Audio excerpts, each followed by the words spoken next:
मैं मजाक नहीं कर रहा हूं शंकर, मैं सचमुच तुम्हें जान से मारने वाला हूं। बहुत दिनों से मैं सोच रहा था कि क्या करूं, कैसे करूं, लेकिन आज सुबह जब तुमने फोन पर बताया कि तुम्हारे दोस्त ने तुम्हें अपनी हिफाजत के लिए एक पिस्तौल दी है, तो मेरे दिमाग में एक परफेक्ट प्लान घूम गया। पर आप मुझे मारना क्यों चाहते हैं? पूछता है क्यों? मुझे वो प्रेम पत्र मिल चुके हैं जो तूने मेरी बेटी को लिखे थे। तूने मेरी भोली भाली बेटी को अपने प्यार के जाल में फंसाया है। ये हम आपको बता नहीं वाले थे सर। मैं अलका से प्यार करता हूं, मैं उससे शादी करना चाहता हूं। शादी करना चाहता हूं? तुझे क्या लगता है मैं अपनी बेटी की शादी तुझ जैसे फटीचर राइटर के साथ करूंगा जिसका सिर्फ एक सपना है, नाला सोपारा में फ्लैट खरीदना? देखिए, मुझे अब अच्छे अच्छे मौके मिलने वाले हैं। मैं कुछ ही दिनों में बड़ा आदमी बन जाऊंगा और फिर अलका भी तो मुझसे प्यार करती है। जानता हूं, मैंने तुम दोनों की बातें सुनी हैं। तुम दोनों भागकर शादी करने वाले हो। नहीं, वो भागना चाहती थी। मैंने तो कहा कि ये सब अच्छी तरह से करेंगे, आपकी परमिशन लेके। मुझे और कुछ नहीं सुनना है। मैं अपनी बेटी की शादी एक अच्छे खानदान में करना चाहता हूं, लेकिन जब तक तू मरेगा नहीं ऐसा होगा नहीं। अगर आप मुझे मार देंगे तो आप जेल चले जाएंगे और आपका नाम डूब जाएगा। फिर आपकी बेटी से शादी कौन करेगा?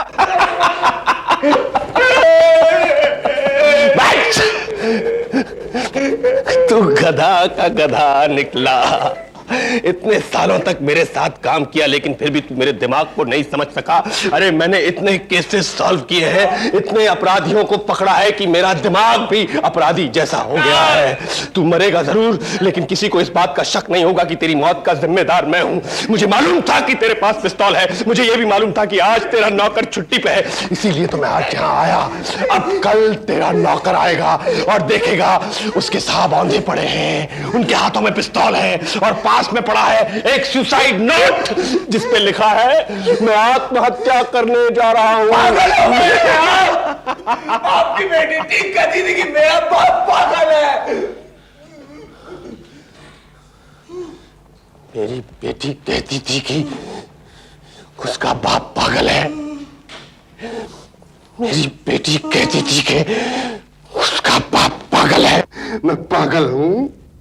बोल, मैं पागल हूं? नहीं, मैंने कुछ नहीं कहा है। मैं पागल हूं? नहीं।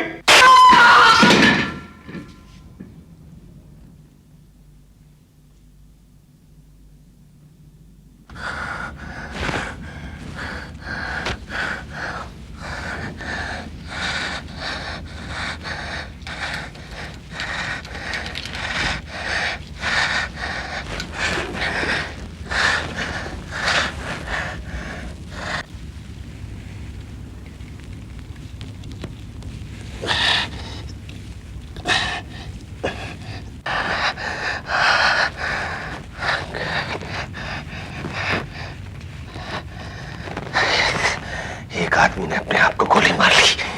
परफेक्ट। ग्लास बियर यहां क्या कर रहे हैं?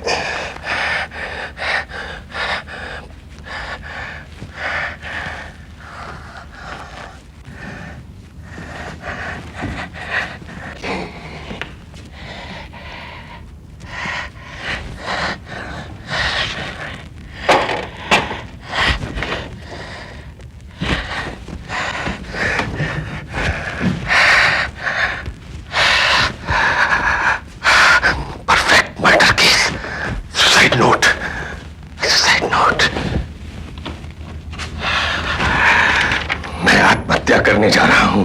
मैं अपनी जिंदगी से ऊब चुका हूं और अब इससे छुटकारा पाना चाहता हूं। नागार्जुन सुसाइड केस, ये file. Nagarjuna suicide case. Nagarjuna, अब तुम्हारी सुसाइड की कोई जरूरत नहीं है। कोई जरूरत नहीं है। कोई जरूरत नहीं है।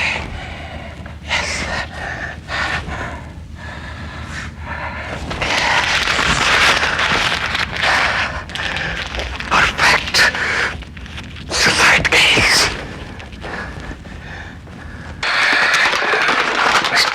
नागार्जुन, तुमने तो सुसाइड नहीं किया, लेकिन तुम्हारी वजह से एक आदमी ने सचमुच सुसाइड कर लिया।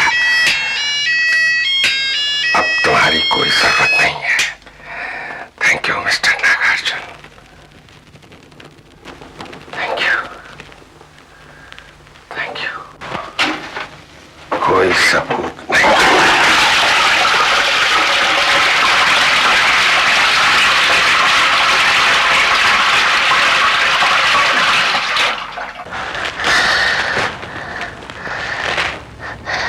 अपने आप को गोली मार ली।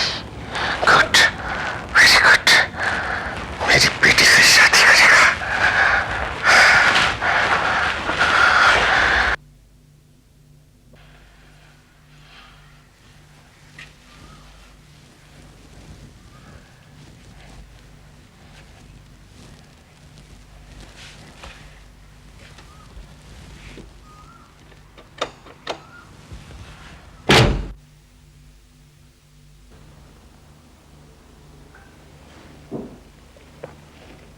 मुझे नहीं मालूम इंस्पेक्टर कि इसने अपने आप को क्यों खत्म कर लिया।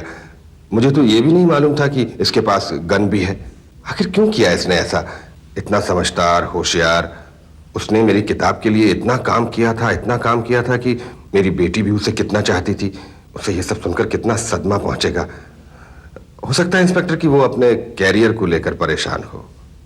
हाँ, ये ठीक है।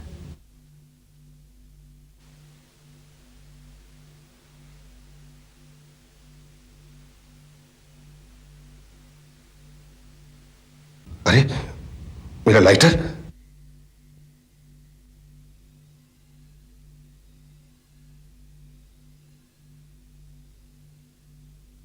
मर गया। अगर वो पुलिस के हाथ लग गया तो मेरी तो सारी प्लानिंग धरी की धरी रह जाएगी। उस पर तो मेरी उंगलियों के निशान भी मौजूद होंगे और मेरा नाम भी तो लिखा है उस पर।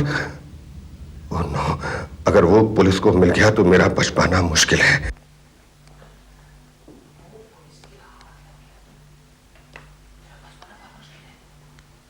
ओह गॉड, इतनी जल्दी पुलिस मुझ तक पहुंच भी गई।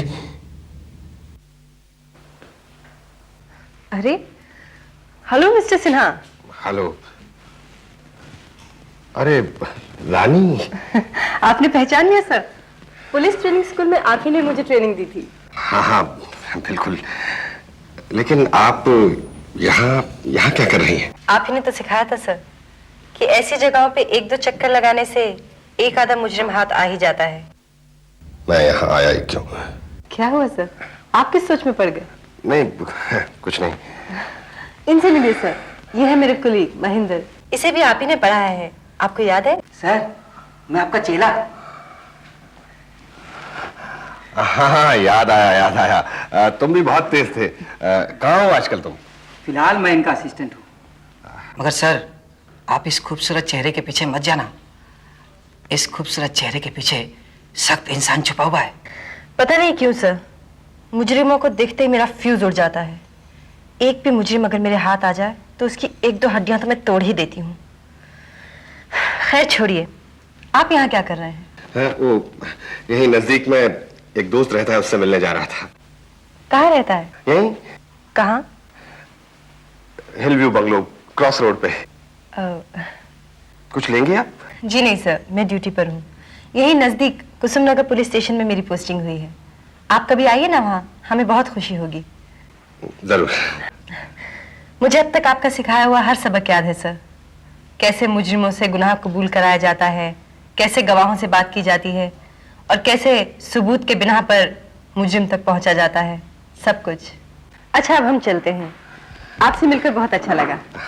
बस मैं भी थोड़ी देर में निकलूंगा। Good bye. Bye. Okay sir.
बच गए मिस्टर सिन्हा, बाल बाल बच गए। अगर ये लाइटर तुम्हें याद नहीं आता था तो बेटा तुम गए थे काम से। अब जरा अपनी स्टोरी चेंज कर लो। तुम पुलिस को बता चुके हो कि तुम यहां आने वाले हो। दरवाजा तुमने तोड़ दिया है। इसी के मुताबिक अपनी कहानी को चेंज करना पड़ेगा।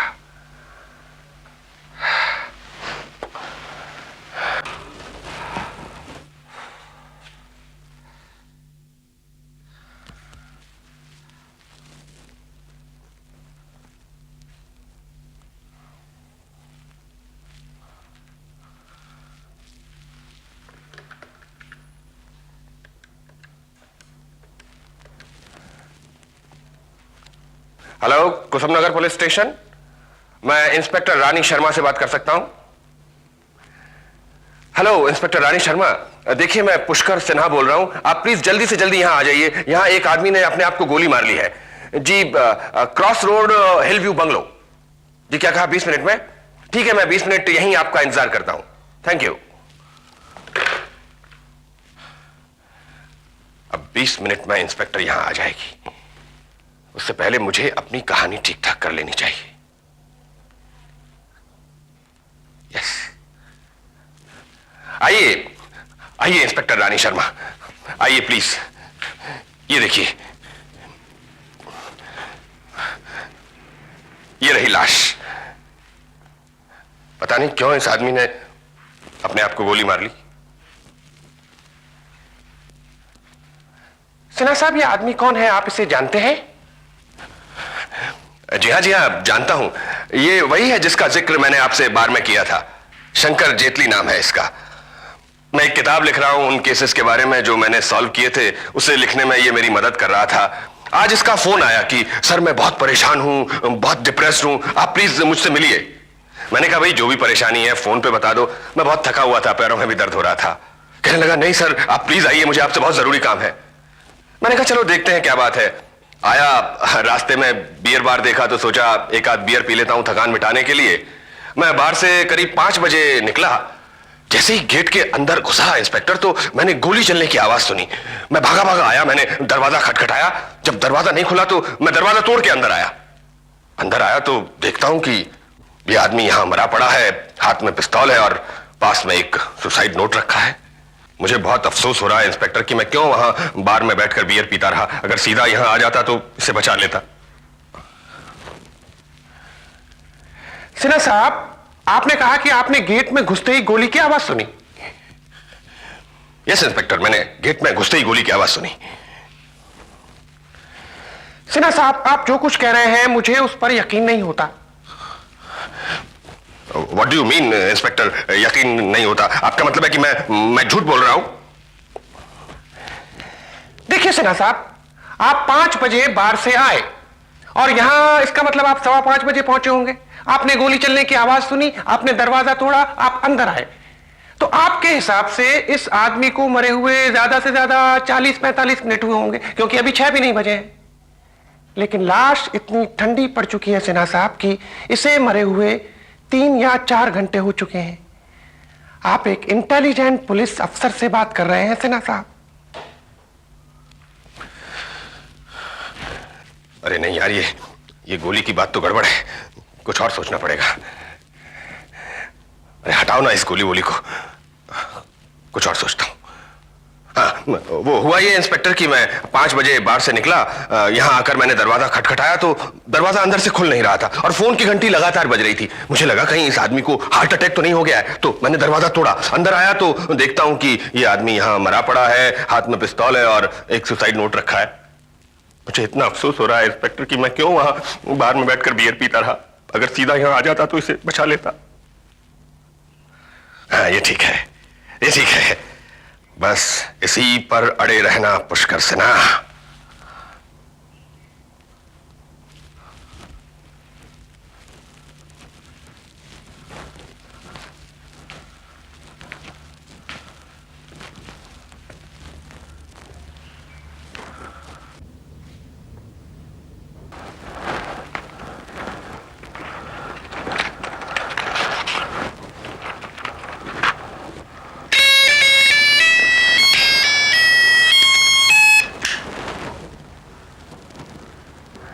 पुलिस आ रही है सिन्हा साहब।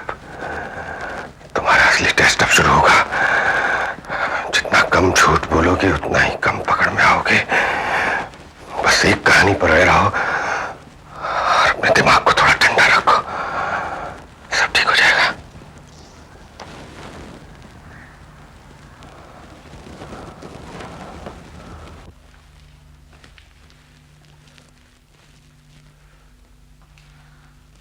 सब बराबर है, सब कुछ ठीक है। पिस्तौल हाथ में है, सुसाइड नोट अपनी जगह पर है। मैंने दरवाजा तोड़ा, इसको मरे हुए 3 घंटे हो चुके हैं। This is perfect murder Shankar Jaitley. बस अफसोस इतना है कि इसे हम अपनी बुक में शामिल नहीं कर सकते और न ही इस पे सीरियल बन सकता है। क्यों, क्या कहते हो? कहो, कुछ तो कहो। मुझे पागल कह रहे थे ना तुम? मेरी बेटी से शादी करने वाले थे, मेरी बेटी से शादी करने वाले थे। मानते हो ना मेरे दिमाग को, कितना स्मार्ट हूं मैं। बोलो, अब बोलते क्यों नहीं? बोलो मैं पागल हूं। बोलो यार, कुछ तो बोलो। और कुछ नहीं तो यही बोलो, कॉन्ग्रेचुलेशन सिन्हा साहब, कॉन्ग्रेचुलेशन सिन्हा साहब। बोलो कॉन्ग्रेचुलेशन सिन्हा साहब।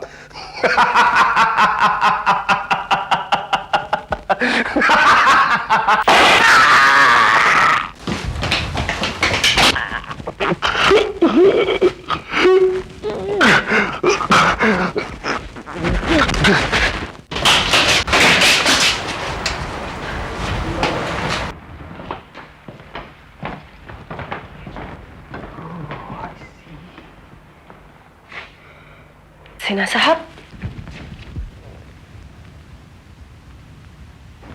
ओह माय गॉड, ये तो मर चुके हैं।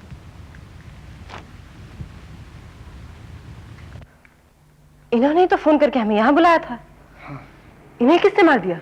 मगर गोली चलने की आवाज तो अभी सुनी थी। मैं देखता हूं।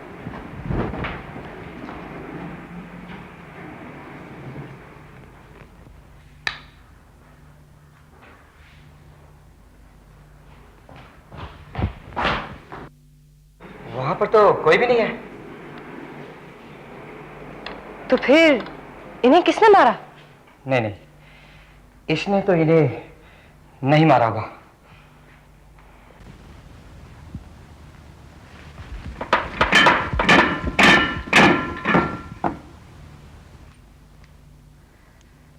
इसे मरे हुए तो 2-3 घंटे हो चुके हैं।